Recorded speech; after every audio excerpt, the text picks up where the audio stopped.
तो भाइयों आज हम पढ़ने वाला है स्प्रेड ऑपरेटर, जो कि फ्रेंकली मुझे फर्स्ट टाइम में बिल्कुल भी समझ में नहीं आया था, लेकिन आज तुम्हारा भाई समझाया। ओके, तो फर्ज करिए कि हमारे पास एक बॉक्स है, उस बॉक्स में काफ़ी सारे आइटम्स है और हमें उन सभी आइटम्स को एक एक करके स्प्रेड करना है, इट मीन्स निकालना है।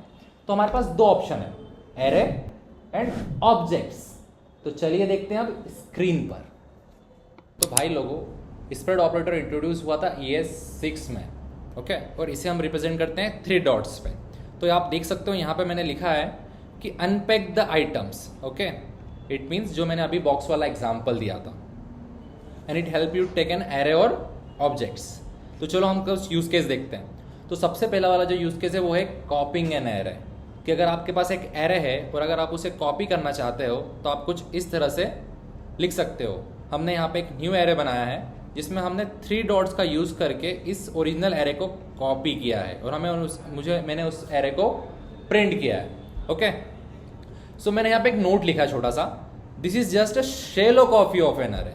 क्या मतलब है इसका? तो भाई चलो समझाता हूँ, ठीक है। शैलो कॉपी इट मीन्स कि अगर आप इस कॉपीड एरे में कोई भी चेंज करोगे तो ओरिजिनल एरे में कोई भी चेंज नहीं होगा। इसको ट्राई करके देखना। Now we have second thing, combining an arrays. Okay, so combining an array it means आप लोगों ने सुना होगा कॉन्केटिनेशन।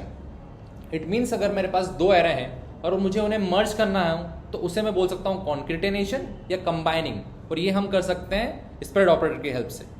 तो यहाँ पे मैंने एरे 1 लिया है और एरे 2 लिया है। तो देखो यहाँ पे मैंने एक एरे में इस तरह से मैं स्प्रेड ऑपरेटर फर्स्ट लिखूंगा एरर 1 एंड एरर 2, और जब मैं इनको कंसोल करूंगा तो मुझे कुछ इस तरह का आउटपुट मिलेगा। तो जब भी मुझे 2 एरे को कंबाइन करना होगा I can use spread operators. Now very interesting point, spread in functions. So आप लोगों ने डेफिनेटली फंक्शंस यूज किया होगा। तो हमने यहाँ पे एक फंक्शन बनाया है 2 एरे नाम का, जिसमें मैंने 2 आर्ग्यूमेंट पास करे, आर्ग्यूमेंट 1 आर्ग्यूमेंट 2, और इस मैंने फंक्शन को कॉल किया है 1 एंड 2 पास करके।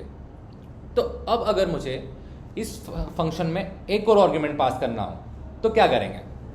यार मैं तो ये समझ पा रहा हूँ कि हम एक ये करेंगे कि इस आर्ग्यूमेंट के बाद कॉमा लगा के मैं एक और आर्ग्यूमेंट पास कर दूंगा और यहाँ पे मैं उसे कॉल कर लूंगा, राइट?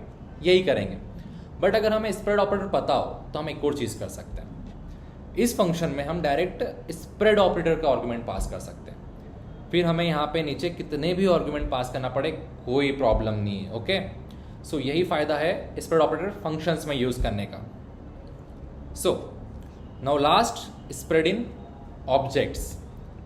सो अगर आप ऑब्जेक्ट्स यूज कर रहे हैं तो जिस तरह से हमने एरे में हमने ऑब्जेक्ट स्प्रेड ऑपरेटर का यूज करा, उस तरह से ऑब्जेक्ट्स में भी स्प्रेड ऑपरेटर का यूज कर सकते हो।